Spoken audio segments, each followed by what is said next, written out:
오늘 본문에 보니까 니고데모라는 사람이 등장합니다. 그는 바리새인이었습니다. 그리고 유대인의 최고 의결기관인 산헤드린 공회의 의원이었습니다. 존경받는 하나님의 사람이었던 니고데모는 예수님의 가르침에 매료되었습니다. 그리고 그의 기적과 사랑에 사로잡혔습니다. 그는 예수님과 더 깊은 관계를 맺고 싶었지만 유력한 사람이었기 때문에 그에게는 그게 쉬운 일이 아니었습니다. 니고데모와 같은 종교 지도자가 만약에 대놓고 예수님을 따랐다가는 손해볼 일이 많았기 때문이죠. 하지만 니고데모는 예수님과의 관계를 새롭게 하고 싶었습니다. 그래서 일단 안전한 한 걸음을 떼어보기로 작정합니다. 오늘 본문 2절입니다. 그가 밤에 예수께 와서 이르되 랍비여 이렇게 부릅니다. 니고데모가 밤중에 예수님을 찾습니다. 왜 멀쩡한 낮을 두고 밤에 왔을까요? 만약에 그가 대낮에 공공장소에서 예수님을 만나려고 했다면 아마 사람들이 니고데모에게 길까지 터주며 예수님께로 안내했을 겁니다. 그런데 니고데모는 사람들의 눈을 피해서 종교 지도자들의 논란을 피하고자 예수님을 밤중에 찾아갔습니다. 어쩌면 현재의 삶을 그대로 유지한 채 실질적인 위험 요소 없이 예수님과 가까이 지낼 수 있는 가장 현명한 방법이었을지도 모릅니다. 어쩌면 지금 이 중에서도 니고데모처럼 밤에 몰래 예수님을 찾는 심정으로 교회 오시는 분이 있을지 모르겠습니다. 편안한 내 삶이 흔들리지 않을 정도로만 큰 손해와 희생 없이 예수님을 따르기를 원하는 마음으로 어쩌면 오늘 설교의 제목처럼 딱 여기까지만 하고 안 하려고 교회 오시는 분들이 있을지 모르겠습니다. 일단 여러분이 시간과 정성을 들여서 교회에 오셨으니 참 잘하셨다는 말씀을 드리고 싶습니다. 이렇게 오신 것도 큰 결단입니다. 믿음의 발걸음을 떼는 첫 단계라고 할 수 있습니다. 그러나 다음 단계도 제가 소개하겠습니다. 부담되는 말씀이시겠지만 참된 예수님의 제자가 되기 위해서는 온전히 주님을 쫓아야 합니다. 하나님의 나라와 세상 사이에 양다리를 걸쳐놓고 아무런 손해도 없이 믿음을 지키겠다? 그것은 불가능합니다. 여러분의 재물, 명예, 지위, 현재에 누리고 있는 안락한 생활 등 나에게 있는 어떠한 유익도 포기할 마음이 없다면 과연 그 믿음이 참된 믿음일지 한번 돌아보아야 할 것입니다. 제가 아주 오랫동안 고민했던 게 하나가 있습니다. 이게 좀 속된 용어를 써서 좀 죄송한데 이게 실제로 제가 치열하게 또 정직하게 했던 생각이니까 양해하고 들어주십시오. 이런 크리스찬이 될 수 없을까 고민했습니다. 가오안상하는 크리스찬, 간지나는 크리스찬, 쿨하고 매력적인 목사로 살면 안 될까? 예수 안 믿는 사람들이 세상적인 관점으로 바라봐도 멋있다, 크리스찬이네, 그럴듯해 보이면 좋겠다고 생각했습니다. 그래야 복음을 알지 못하는 사람들에게도 쉽게 전도할 수 있고, 그래야 그리스도의 향기를 보다 더 수월하게 전파할 수 있다고 스스로 합리화시켰던 것 같아요. 물론 우리가 영향력이 있는 크리스찬이 되는 것 너무나 중요한 일입니다. 그리고 실제로 그렇게 멋들어지게 살면서 주님의 영광 드높이는 크리스찬들도 있겠지요. 저는 여러분과 여러분의 자녀들이 선한 영향력을 끼치는 하나님과 사람에게 은총과 귀중히 여김을 받는 성도들이 되시기를 기도합니다. 그렇게 될까 봐 아멘도 못 하시네요. 아멘 하신 분들만 그렇게 되시기를 바랍니다. 지금 말고 좀 할까요? 그런데 놓치지 말아야 할 것도 있습니다. 간지나는 크리스찬, 가오 넘치는 집사권사 장로, 쿨한 목회자, 나쁜 것은 아니지만 자기 부인과 십자가 없는 신앙은 결국 껍데기입니다. 마태복음 16장 24절을 같이 읽어보실까요? 시작. 누구든지 나를 따라오려거든 자기를 부인하고 자기 십자가를 지고 나를 따를 것이니라. 자기 부인 뭐죠? 내 멋, 내 쿨함, 그놈의 가오조차도 부인할 수 있어야 그리고 십자가를 짊어져야 예수님을 따를 수 있다는 뜻입니다. 궁극적으로는 예수님을 위해 모든 걸 다 포기할 수 있어야 진정한 제자가 될 수 있다는 뜻이죠. 한 부자 청년이 있었습니다. 그가 예수께 나와 영생에 대해서 물었습니다. 자기는 하나님의 계명을 다 지켰다고 자신 있게 말합니다. 나에게 부족한 것이 무엇입니까? 라고 묻자 예수님이 이렇게 답하셨습니다. 네가 온전하고자 할진대 가서 내 소유를 팔아 가난한 자들에게 주라. 그리하면 하늘에서 보화가 네게 있으리라. 그리고 와서 나를 따르라. 그는 부자였습니다. 예수님이 보시기에 부자 청년에게는 재물이 그의 발목을 잡고 있었던 것이지요. 그러니 모든 것을 다 포기하고 와서 나를 따르라고 말했더니 그가 어떻게 했죠?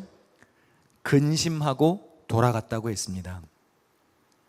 여러분, 여러분이 아무리 율법을 잘 지키고 말씀을 잘 따른다고 해도 여러분의 전부를 걸고 믿지 않으면 소용없다는 뜻입니다.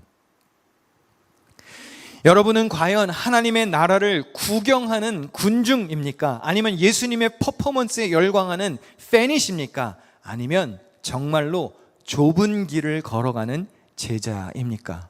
우리 예수님께서 하신 말씀 같이 읽어보겠습니다. 시작. 좁은 문으로 들어가라. 멸망으로 인도하는 문은 크고 그 길이 넓어 그로 들어가는 자가 많고 생명으로 인도하는 문은 좁고 길이 협착하여 찾는 자가 적음이라. 예, 여러분, 찾는 자가 적은 길이 생명의 길입니다. 모든 사람이 멸망하지 않도록 예수님이 구원의 길을 열어주신 것은 분명한 사실입니다. 그러나 예수님이 반복적으로 가르치신 것도 있음을 잊지 말아야 합니다. 주님을 따르는 길이 결코 만만하지 않다고 말씀하셨습니다. 좁은 길로 가야 하는 것이죠. 무슨 뜻인가요? 세상이 박수 쳐주는 길, 세상이 멋있다고 간지가 나고 가오가 있다고 박수 쳐주고 환영해주는 길이 멸망의 길일 수 있다는 것입니다. 제가 설교 중에 참 자주 언급하는 구절들인데요. 빌립보서 2장에 보면 너희 안에 이 마음을 품으라 곧 그리스도 예수의 마음이니 그는 근본 하나님의 본체시나 하나님과 동등됨을 취할 것으로 여기지 아니하시고 오히려 자기를 비워 종의 형체를 가지사 사람들과 같이 되셨고 사람의 모양으로 나타나서 자기를 낮추시고 죽기까지 복종하셨으니 곧 십자가의 죽으심이라. 예수님의 마음, 즉 나를 비워서 낮추고 죽기까지 복종하는 마음이 있어야 한다는 뜻입니다. 갈라디아서 2장 20절 말씀 같이 읽어보겠습니다. 시작. 내가 그리스도와 함께 십자가에 못 박혔나니 그런즉 이제는 내가 사는 것이 아니요 오직 내 안에 그리스도께서 사시는 것이라.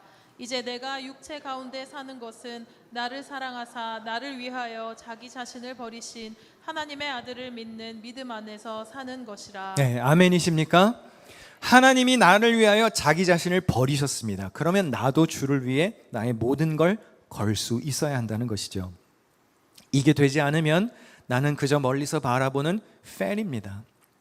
세상의 일시적인 멋과 혜택을 따르며 사시겠습니까? 아니면 영원한 생명과 진리를 취하시겠습니까? 밤중에 찾아왔던 니고데모는 잃을 것이 없었습니다. 그러나 예수님이 원하시는 것은 그런 믿음의 단계가 아니었습니다. 이 니고데모가 완전히 새롭게 태어날 것을 요청하셨습니다. 오늘 본문 3절입니다. 예수께서 대답하여 이르시되 진실로 진실로 내게 이르노니 사람이 거듭나지 아니하면 하나님의 나라를 볼 수 없느니라. 여기서 거듭이라고 번역된 헬라어 단어 아노테는 크게 두 가지의 의미가 있습니다. 첫 번째는 위로부터라는 뜻이고요. 두 번째는 새롭게, 처음부터라는 의미도 있습니다. 즉 위로부터 새롭게 태어나야 한다는 뜻입니다. 그런데 니고데모는 이 말씀을 문자적으로 이해합니다. 본문 4절에 니고데모가 이르되 사람이 늙으면 어떻게 날 수 있사옵나이까? 두 번째 모태에 들어갔다가 날 수 있사옵나이까? 하지만 예수님이 말씀하신 이 거듭난다의 의미는 위로부터 선물로 거듭난다는 것이었습니다. 그래서 두 가지를 언급하시죠. 하나님이 값없이 주시는 선물과 영생하는 하나님의 나라에 들어가기 위한 것을 언급하십니다. 본문 5절을 같이 읽겠습니다. 예수께서 대답하시되 진실로 진실로 내게 이르니 사람이 물과 성령으로 나지 아니하면 하나님의 나라에 들어갈 수 없느니라. 네, 하나님이 값없이 주시는 선물인 성령, 그리고 주의 나라에 들어가기 위한 세례, 물의 세례를 언급하십니다. 예수님은 니고데모가 이렇게 거듭나기를 원하셨습니다. 그래서 밤중만이 아닌 낮에도 그와 동행하기를 원하셨습니다.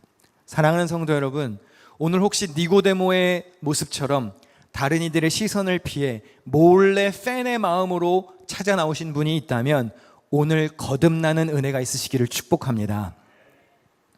혹시 교회에 이렇게 주일에 오시고 예배도 드리고 기도도 하고 성경도 보고 크리스찬인 것처럼 사시다가 다시 집에 가서는 예수님 모르는 사람처럼 살고 직장 가서는 다시 속세에 찌들어 살지는 않으십니까? 혹시 교회에서 뵙는 모습과 너무나 다른 앞뒤가 안 맞는 삶을 살지는 않으신가요? 교회에서 봤을 때는 그렇게 천사입니다. 그런데 집에 가서는 악마로 변하시는 분들이 있으시죠? 여러분은 아니시기를 바랍니다. 직장에 가면 온갖 사람들에게 히스테리를 부리는 사람들이 있습니다. 그런데 교회만 오면 그렇게 천사일 수가 없어요. 어울리지 않는 장소에 드나들고 가까이 하지 말아야 할 사람들과 어울리고 유익이 되지 않는 음식과 잔을 나누며 평상시의 삶을 사신다면 과연 여러분이 거듭났다라고 말씀할 수 있겠습니까? 언젠가부터 교회가 제자를 길러내는 훈련소가 아닌 열성적인 팬을 찍어내는 공장으로 전락하지는 않았는지 저도 목회를 되돌아보게 되었습니다. 우리는 종종 믿음과 삶, 신앙과 생활, 이것을 분리하는 경향이 있습니다. 하지만 복음서에 보면요, 예수님이 나를 믿어라 라고 하신 말씀보다 내 가르침을 따라라 라고 하신 구절들이 2배 이상 많습니다. 무슨 뜻인가요? 실천이 없는 믿음은 소용이 없다는 뜻입니다. 우리 야고보서 2장 26절을 같이 읽습니다. 시작. 영혼 없는 몸이 죽은 것 같이 행함이 없는 믿음은 죽은 것이니라. 네, 행함이 없는 믿음은 죽은 믿음이에요.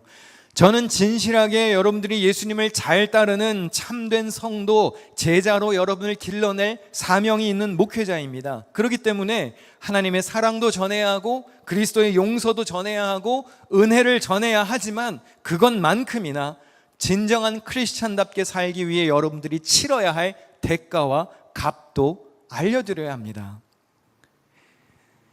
예수님도 주님을 따르는 것에 엄청난 대가가 있음을 숨기지 않으셨습니다. 회개 없는 용서가 없고 죽음 없이는 생명이 없으며 십자가 없는 영광이 없습니다. 행동하지 않는 믿음은 가짜이고 말씀을 따라 살고자 몸부림치며 애쓰지 않는다면 나는 여기까지만 할게 라고 선듣는 것과 똑같다는 것이죠.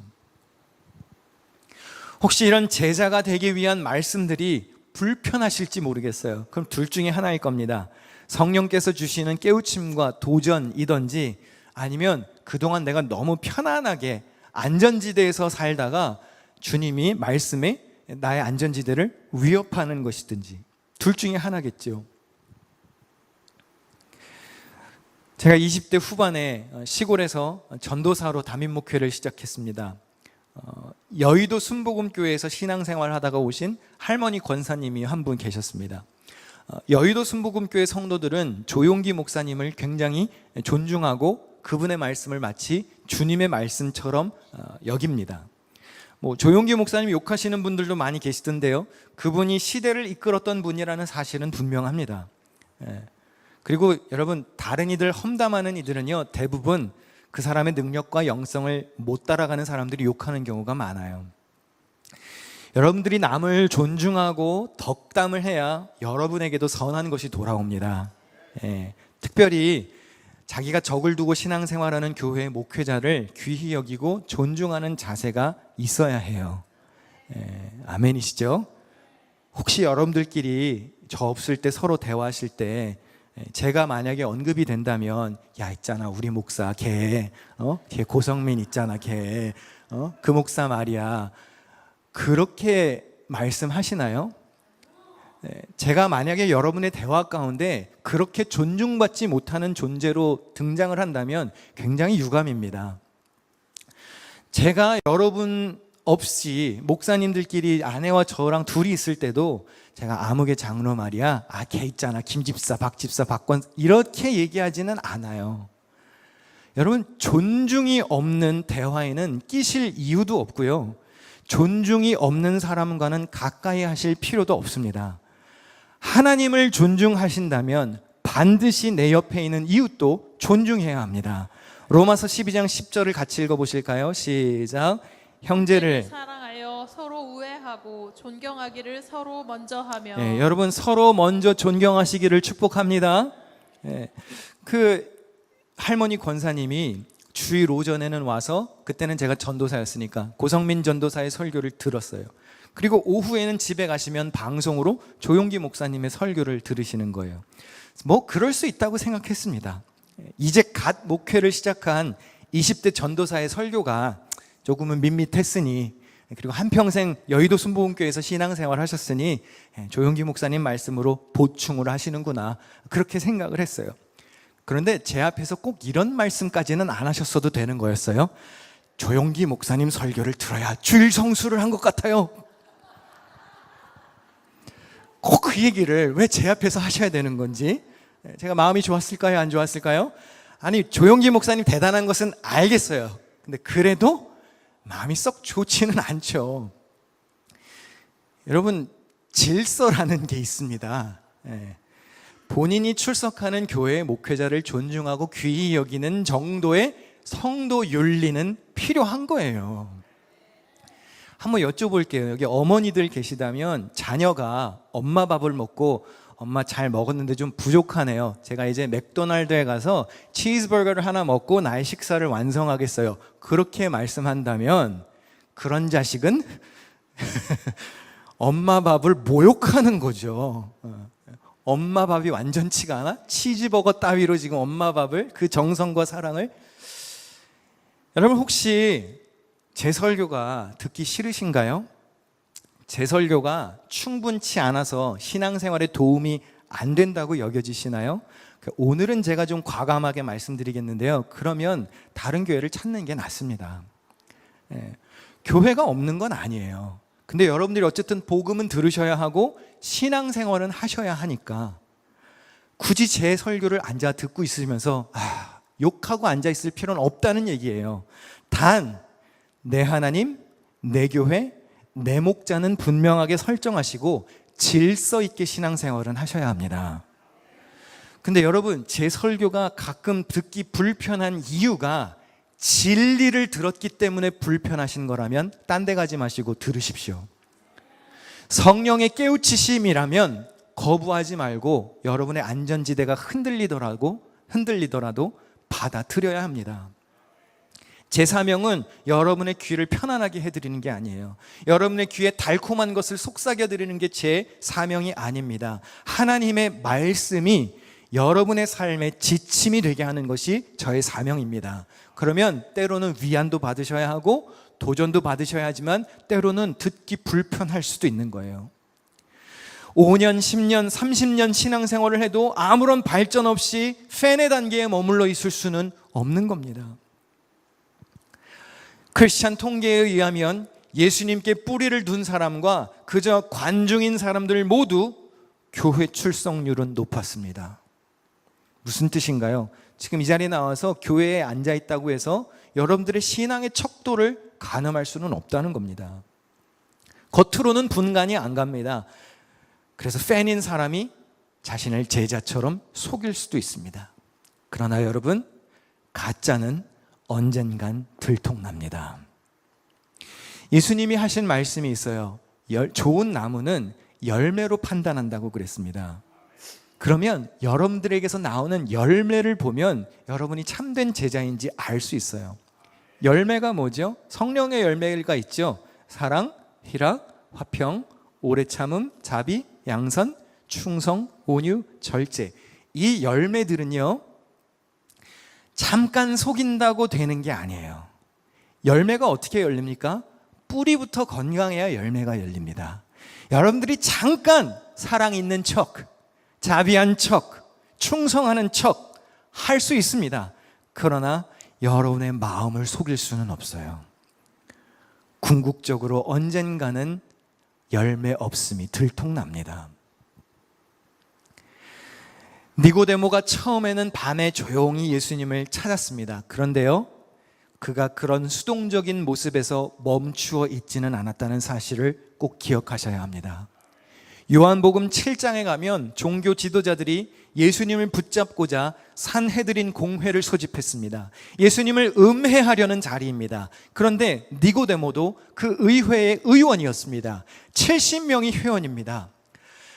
니고데모가 산헤드린의 멤버이기도 했지만 그는 예수님이 하나님께로 온 분인 것도 믿었습니다. 안전하게 밤에 예수님을 찾았던 니고데모가 이런 공개적인 자리에서 섣불리 예수님 편을 들기는 쉽지 않았을 거예요. 그런데 니고데모가 한 발자국 더 용기를 냅니다. 우리 요한복음 7장 51절 같이 읽어보겠습니다. 시작. 우리의 율법으로는 먼저 그 사람의 말을 들어보거나 또 그가 하는 일을 알아보거나 하지 않고서는 그를 심판하지 않는 것이 아니요. 아직 예수님을 심판할 근거가 부족하다고 누가 발언하는 겁니까? 니고데모가 발언하는 거예요. 아주 과감하지는 않죠. 그러나 니고데모에게는 밥줄을 걸고 발언할 용기가 필요한 부분이었습니다. 이렇게 발언했는데 다른 70여 명의 공회원들에게 즉각적인 공격이 되돌아옵니다. 바로 다음 절에 당신도 갈릴리 사람이요? 성경을 살펴보십시오. 그러면 갈릴리에서는 예언자가 나오지 않는다는 것을 알게 될 것이요. 너도 갈릴리 사람이냐? 여러분, 이 말은 모욕적인 말입니다. 욕에 가까운 말이에요. 갈릴리는 보잘것없는 작은 마을입니다. 니고데모가 아주 살짝 예수님의 편을 들었을 뿐인데 주변으로부터 심한 말을 듣습니다. 여러분이 참된 크리스찬이시라면 언젠가는 이러한 갈림길에 서게 될 겁니다. 팬심으로 몰래 예수님을 따르던 자리에서 이제는 대놓고 내가 예수님의 제자라고 밝혀야 할 때가 옵니다.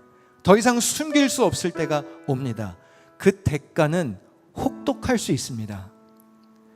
멋, 간지, 가오 이런 것은 없어지고요, 세상으로부터 온갖 조롱과 무시를 당할 수 있습니다. 어쩌면 핍박과 고난에 부딪힐 수도 있습니다. 야, 교회가 뭐 그렇게 대단한 집단이냐? 예수가 밥 먹여주냐? 현실적으로 좀 살아라. 너 적당히 좀 하면서 살아. 너처럼 그렇게 유난 떠는 것도 주님이 싫어하실 거야. 원치 않는 모욕적인 소리를 들어야 할 수도 있습니다. 여러분, 아무런 대가 없이, 아무런 희생 없이 안락하고 편안하게 동화처럼 예수님을 섬길 수 있다고 믿으셨다면 그것은 착각입니다. 그런 낭만에서 벗어나셔야 합니다. 이 길은 십자가의 길이고 좁은 길이고 고난의 길입니다. 요한복음 뒷부분에 가면 니고데모가 한 번 더 마지막으로 등장합니다. 예수님이 십자가에서 죽으시고 예수님의 장례를 준비하고 있었을 때 공개적인 자리에 니고데모가 나타납니다. 요한복음 19장 39절입니다.